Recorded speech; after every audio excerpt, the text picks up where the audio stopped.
Gravando. A Arte de Viver em Paz é um trabalho desenvolvido pela Unipaz, que é a Universidade Internacional da Paz, que foi criado há 24 anos, e nosso reitor, Pierre Weill, que já faleceu há 2 anos, criou esse trabalho a pedido da Unesco. Esse é um trabalho que hoje está já publicado em 9 línguas. É um trabalho que está sendo aplicado já em 27 cidades do Brasil, em vários países da Europa, na América Latina. É um trabalho que ele é bastante eficiente, vocês vão ver aqui durante o processo, em como é que a gente pode realmente construir uma cultura de paz. Então a gente sempre começa contando a história do Beija-Flor, porque é importante falar dela, é importante dizer que relembrar ela, já que a grande maioria das pessoas conhece, mas é importante relembrar, porque era uma vez incêndio na floresta, todos os animais fugiam desesperados, e o Beija-Flor fazia diferente. Com seu biquinho ia lá, pegava as gotinhas de água e jogava na floresta. E os outros animais, olhando para ele, perguntaram: mas Beija-Flor, você acha que pode mesmo apagar o incêndio? Ele disse: não, eu não posso apagar o incêndio, mas eu estou fazendo a minha parte. Então a gente fala muito em fazer a nossa parte, cada um fazer a sua parte, e a gente precisa começar a entender cada vez mais como é isso na realidade, né? Então esse método é um método que nos permite perceber como é que nós podemos fazer a nossa parte para a construção de uma cultura de paz. Então, Frederico Maior, que foi diretor-geral da Unesco em 93, ele disse que o mundo contemporâneo está mergulhado e imbuído por uma cultura de guerra. Ele precisa substituí-la por uma cultura de paz. Então a gente precisa começar a entender o que é essa cultura de guerra. Então a cultura de guerra é algo que a gente começa desde que a gente nasce, porque até bem pouco tempo nós estávamos lá no útero da nossa mãe, tudo bem quentinho, gostoso, escurinho, né? E de certa forma a gente nascia numa sala fria, toda iluminada, e o médico ainda nos dava uma palmada. Então, hoje, graças a Deus, os médicos já descobriram que não precisa mais disso. Então as salas já são mais confortáveis, a ambientação melhora, a iluminação é fraca e a criança vai diretamente já para o colo da mãe. Então ela não precisa mais chorar e nem tomar palmadinha. Mas a grande maioria de nós ainda tomou palmada, porque os médicos acreditavam que a gente precisava disso para os nossos pulmões abrirem. Aí a gente vai para casa e nossas mães começam a ninar a gente. Aí nos ninam com que músicas? Boi, boi, boi, boi da cara preta, pega esse menino que tem medo de careta, né? Aí começamos a brincar de roda e nos ensinam que a gente pode tirar o pau no gato, que o cravo brigou com a rosa, que o amor que era pouco se acabou, e amor não acaba nunca, né? Então vejam, são pequenas coisas sutis que de certa forma vão reforçando o que a gente chama de cultura de guerra. Aí nós chegamos na escola, hora de ir para a escola, o que a gente aprende na escola? A gente aprende a competir o tempo todo, né? Então a gente está dentro da escola, os jogos são todos competitivos, a gente aprende que precisa ser o melhor o tempo todo, que precisa agradar as pessoas o tempo todo, que hoje tem a tal da história do bullying, né? Que de certa forma as crianças que não estão dentro de um padrão que diríamos, aceito, são agredidas de várias formas, né? Isso é algo que a gente vem crescendo dentro das escolas. Então isso vem reforçar a cultura de guerra, porque são crianças que se consideram melhores e que de certa forma acabam atacando crianças que não são dentro de padrões normais ou que se acha que deveriam ser aqueles padrões. São padrões normais, mas que são colocadas fora do que as próprias crianças consideram normais. Então, aí a gente vai aprender história. O que a gente aprende em história? A história das guerras da humanidade, né? Então, a gente vem aprendendo que desde que o homem resolveu se fixar no território, desde essa época começaram a existir guerras. Então, tirando algumas guerras que são religiosas, a grande maioria das guerras são guerras por território. E por aí a gente vai. Aí a gente cresce, vai o tempo todo competindo dentro do mercado de trabalho. A gente vai a cada momento querendo fazer mais do que os outros, sendo melhor do que os outros, tendo coisas melhores do que os outros, sem se importar na realidade com os sentimentos ou como as pessoas são. Então, a gente vive dentro dessa cultura de guerra sem nem perceber como é que ela vai funcionando e trabalhando e nós nos incluindo dentro dela. Então, o que a gente precisa é começar a entender o que é essa cultura de guerra para a gente substituí-la por uma cultura de paz.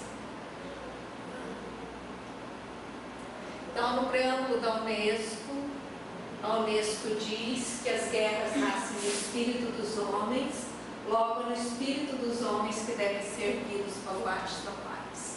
Então, a Unesco afirma que existe uma paz de espírito e que todos nós podemos chegar a esse lugar dessa paz de espírito. Então, para isso, a gente precisa começar a entender como foi que a gente está vivendo dentro dessa cultura de guerra e alimentando ela de todas as formas. Então, aqui nós temos um quadro que mostra o indivíduo separado da sociedade e destruindo a natureza. Então, um exemplo muito simples e fácil que a gente pode dar de como a gente se acredita separado da sociedade, como indivíduo, é um dos maiores problemas que hoje a humanidade tem, que é o lixo. E o lixo é produzido por cada um de nós. Nós é que produzimos o lixo. Mas colocamos nosso saquinho ali fora, do lado de casa, ou dentro de um container, e a gente diz, agora isso não é problema meu, isso é problema da sociedade, resolver isso. Então a gente se exclui da sociedade, a gente diz, eu não faço parte dela. Ela que tem que resolver, ou é o prefeito, ou é o INCURB, ou os órgãos devidos, é que tem que resolver essa questão, e não eu. Mas o lixo é gerado por cada um de nós. E cada um de nós gera uma quantidade de lixo que nem percebe. Geramos lixo de todas as formas. Vamos no supermercado, quantos saquinhos a gente carrega de um lado para o outro? Milhões de saquinhos. Depois que a gente faz com isso, joga tudo no lixo e esse lixo vai para um lugar específico, né? Onde tudo é amontoado e esse lixo começa a gerar uma série de problemas. Ele gera problemas de saúde pública, porque ali saem animais, bichos de tudo quanto é jeito, rato, barata, urubu, e são animais que passam por doenças para as populações. Aí a gente tem aquele volume de lixo que gera um chorume. Esse chorume ele se entranha na terra e nós temos os lençóis freáticos do qual nós consumimos esse lençol, essa água desse lençol freático. Então o chorume ele polui essas águas e por isso cada vez mais as empresas que cuidam das águas têm que usar muitos elementos químicos para limpar a água e a gente poder consumi-la, né? Isso tudo porque a gente está se acreditando separado da sociedade e ajudando a destruir a natureza sem ter nenhuma consciência e através de um ato nosso diário que a gente faz todo dia, porque todo dia a gente gera lixo de alguma forma, né? Então, com isso, quando a gente acredita, que é o que a gente chama de fantasia da separatividade, a gente começa a construir algo que é a roda da destruição, onde o indivíduo ele também se divide em mente, emoções e corpo, né? Nós nos fragmentamos todos. Isso vem do que a gente chama de paradigma cartesiano, que é da onde tudo foi se fragmentando.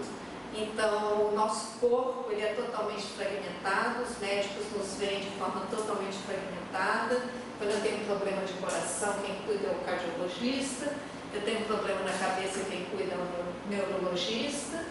E eu gosto sempre de contar que eu tinha um problema muito sério de enxaqueca.